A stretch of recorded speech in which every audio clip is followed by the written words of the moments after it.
So, I quit Watchfinder. Yeah, things are getting real. I want to take a minute to explain why. So the big news is for me that I have officially left Watchfinder. After 13 years, we've parted ways and I'm doing my own thing. So I thought I'd take a moment to explain why, tell you what I'm doing and answer some questions I've seen popping up a bit recently, plus diving into some other hot topics I've seen bouncing around, like what's happening with the watch market, why there's this obsession with Rolex, and what on earth Tag Heuer are doing making reading glasses. Wait, this isn't Watchfinder. So it turns out a bunch of you think this is Watchfinder. It's not. This is Andrew Morgan Watches, AMW, and it's all my very own. We wants it. We needs it. My precious.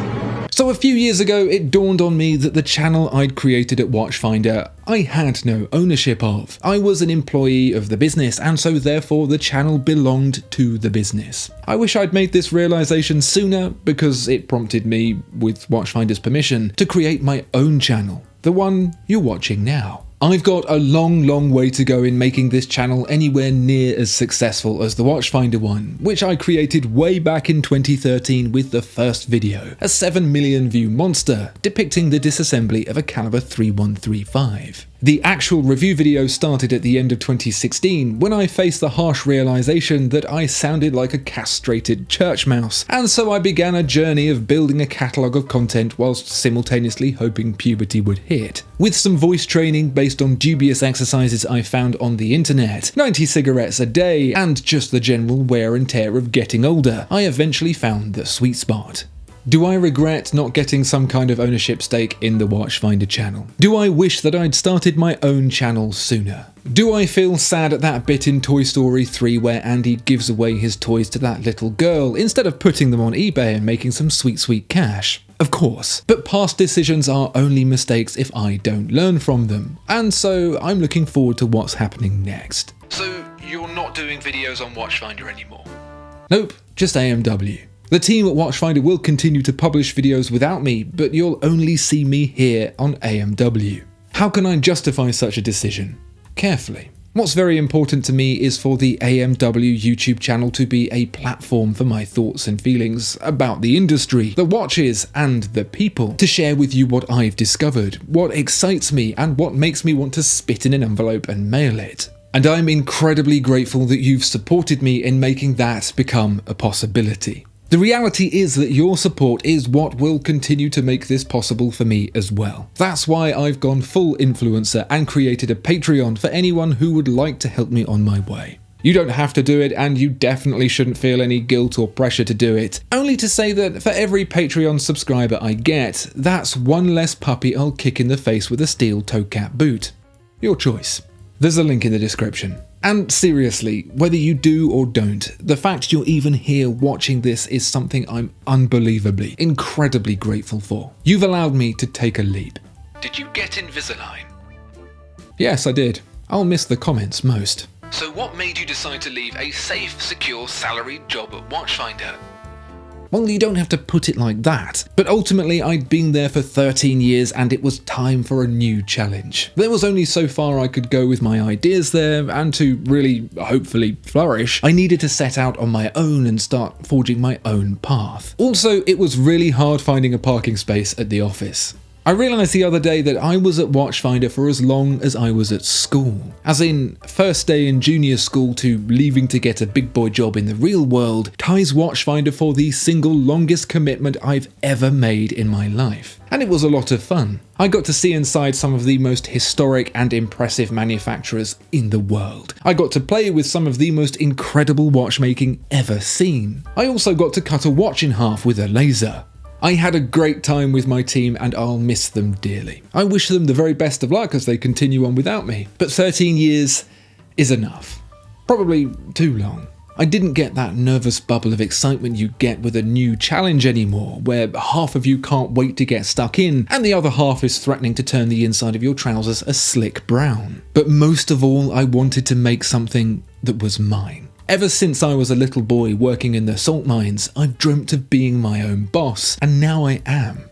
Well, as long as I do what you like, and what my wife likes, and the government, and YouTube. But you get the point. There's no one I have to do an annual appraisal with and get my holiday signed off by. What's going to happen to your reviews with the lovely macro shots?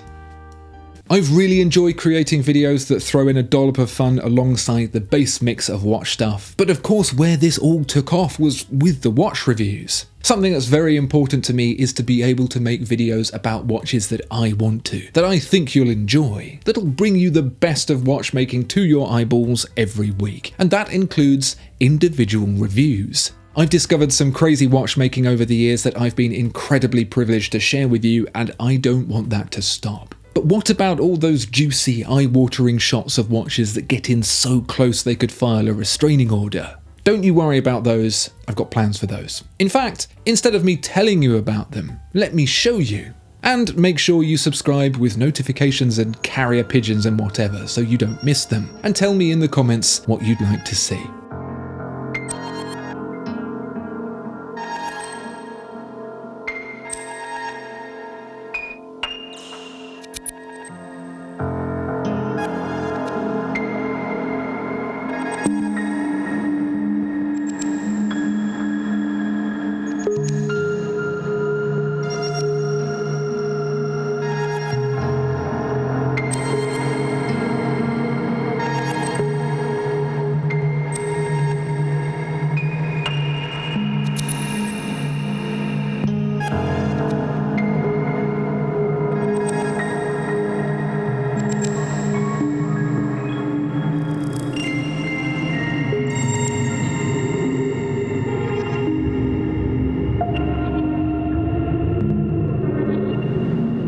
So what even is AMW?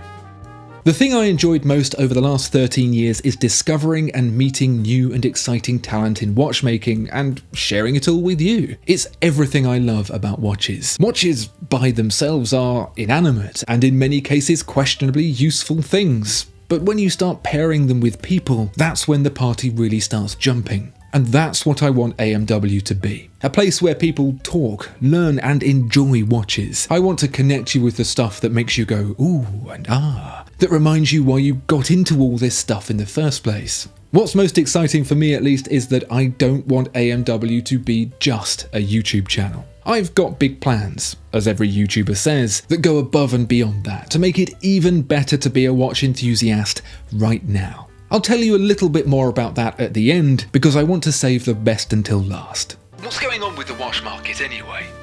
10 years ago, I never would have thought this idea of a watch market could ever be a thing, and yet here we are. It is most definitely a thing. It's on the news. Big banks do reports on it. There are gruff men who wear suits and carry briefcases sitting in meetings talking about it, and when that happens, you know it's serious. The harsh reality is that someone somewhere looked into our pokey little hobby and realised there was some short-term money to be made. It was a bit like the housing market in the early 2000s, except there was no one renting your watch to treat like subhuman scum. It could have been any hobby. It could have been video games. It could have been Pokemon cards. Oh wait, those gruff men who wear suits ruined all those too.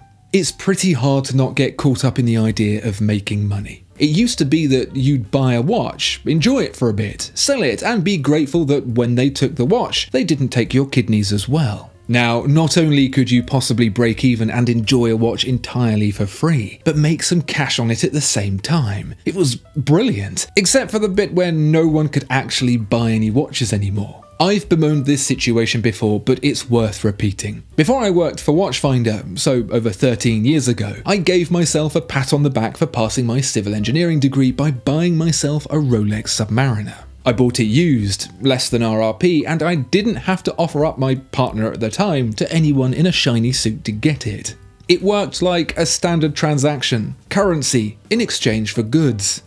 Imagine. Fast forward all that time and the Submariner is a watch I would have to think very long and hard about buying now. And not just because I quit a safe, secure salaried job at Watchfinder. The price difference today is absurd, and just like the housing market, when prices get absurd, things tend to go pop. Except with watches, there's no one to kick out onto the street like subhuman scum. We've been riding the roller coaster on the downward slope for a sizzling minute now, and if you take Rolex as a barometer, it's starting to settle out a bit. Take a look over at Watch Charts, a place I go to see what the watches I sold ages ago would have been worth now if I'd kept them, and you'll see what looks like a nice rounding out of that descent, an asymptote that will never quite reach what I'm willing to pay. But what does that mean for me?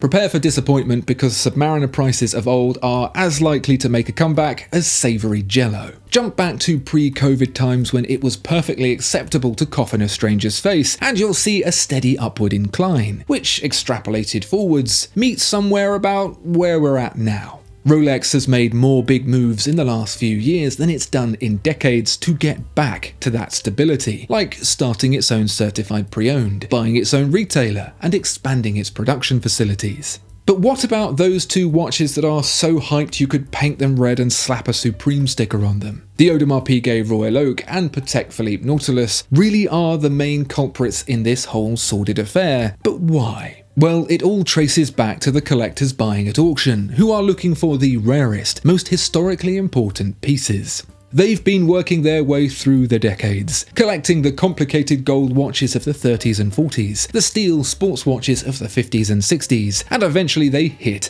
the 70s. And of course that meant the Royal Oak and the Nautilus. This increased demand on more recent models, which in turn increased demand on new models, which resulted in a shortage. That's when the prices start to go crazy. It's almost hard to believe that those two watches were very recently considered the ugly stepchildren of the collecting game. If a crisp, clean 5513 was the honour roll student on his way to an Ivy League, the Royal Oak and Nautilus were the weird siblings who, as babies, got poked in the soft bit on the top of the head. They were awkward, lumbering monstrosities, good only for unloading the truck out back, not interacting with the public up front. Of course, when the public realised these dribbling morons were laying golden turds, the attitude changed. But I think a lot of people are going to wake from their daze, the cold, harsh reality of the morning after stinging their eyes, to realise they bedded a pig. The fact that, if you look at Watch Charts again, you'll see those two brands still sliding down kind of proves my point.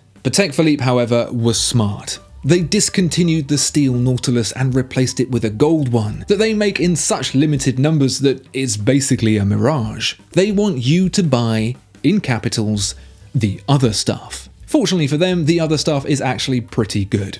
In fact, it's better. Problem for Audemars Piguet is that its other stuff is the begrudgingly adopted redhead left on their doorstep they don't even let out of the house. If you wander by the old Audemars Piguet place and the night is still, you'll hear the Royal Oak offshore and the code 1159 groaning from the basement. So will we see more price correction on Rolex? Maybe a little. I don't have a crystal ball, but thanks to Watch Charts, I do at least have the ability to eyeball a trend. Patek Philippe and Audemars Piguet have some more to fall by the looks of it. Perhaps unsurprisingly, brands like Omega, Breitling and Cartier, that remains generally unaffected by the hype, continue on with relative stability. So what's this obsession with Rolex all about?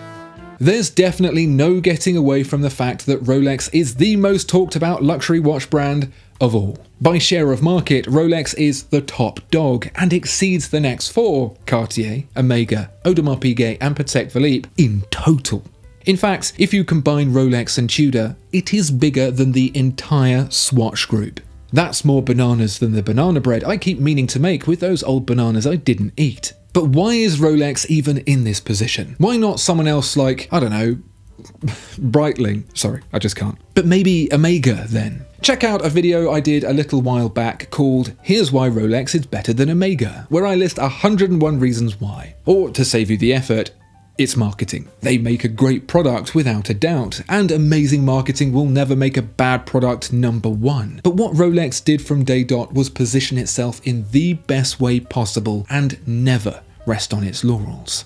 In that video, I cover some of the early initiatives Rolex took to differentiate itself from the competition, some of the ambassadors it had before watch ambassadors were even a thing, and even the marketing handbook written by Rolex founder Hans Wilsdorf himself that brands like Omega still don't properly follow to this day. And they are just relentless. They're everywhere. You just can't hide from them. Everything they bring in, it all goes back into making sure you can't turn in any direction without seeing the name Rolex. If Rolex had starred in Taken instead of Liam Neeson, the film would have been over and the daughter rescued in about 5 minutes flat. Rolex would have flown Frodo and the ring straight to Mount Doom and put Sauron on the waiting list while they were there. I once tried to count how many times the word Rolex appeared at a Formula 1 race, and I got so overwhelmed I forgot my own name. I don't think it's as easy as saying that Rolex is the king and so it will always be the king. Things can change on a dime. There's just a crazy amount of work that goes into making sure Rolex can't be beaten.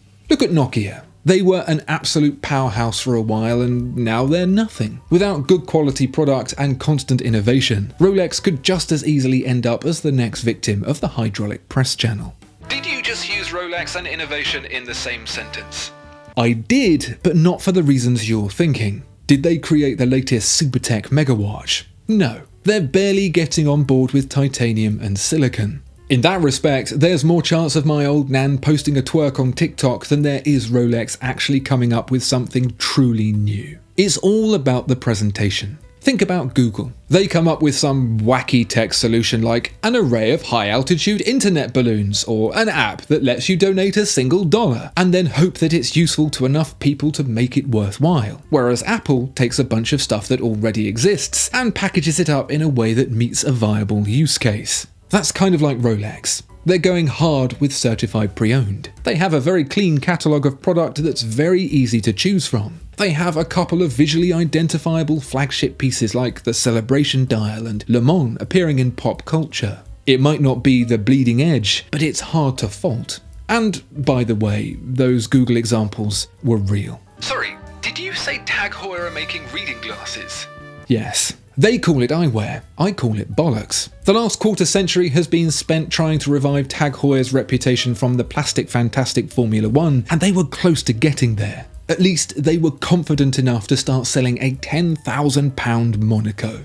And now, well, let them do the talking. Experienced, unparalleled vision crafted for modern life with a sporty, high-performance luxury eyewear and sunglasses model. This new collection offers a perfect blend of avant-garde and Swiss design inspiration. The glasses boast such class-leading features as athletic precision in every frame and innovative craftsmanship unveiled. What innovative craftsmanship, I hear you whimper with eye-bulging glee. Dyneema, aka ultra-high molecular weight polyethylene, aka plastic. It really is.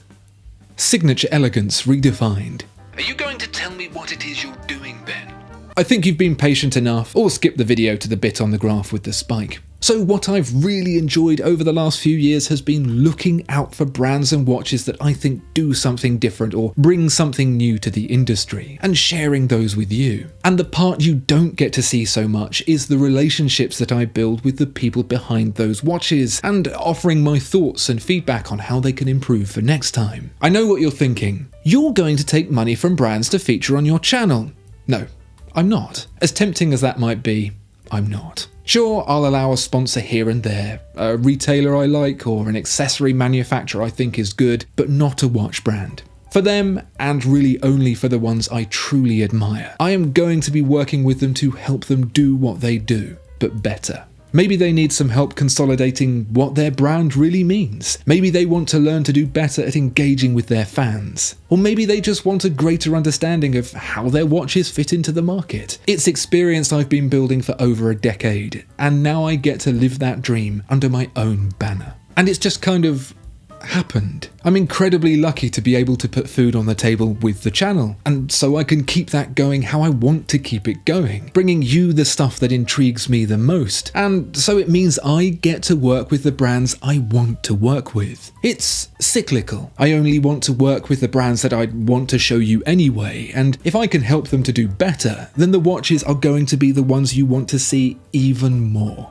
I've not been this excited for a long, long time. Assuming it doesn't all go wrong and I end up having to start my own online retail store with over 30 brands, I'm looking forward to the opportunity to start putting my words into actions and actually seeing what I hope is a positive outcome for everyone. So wish me luck, and I hope you'll join me on the way as I start this new chapter. I couldn't have done it, and still can't, without you.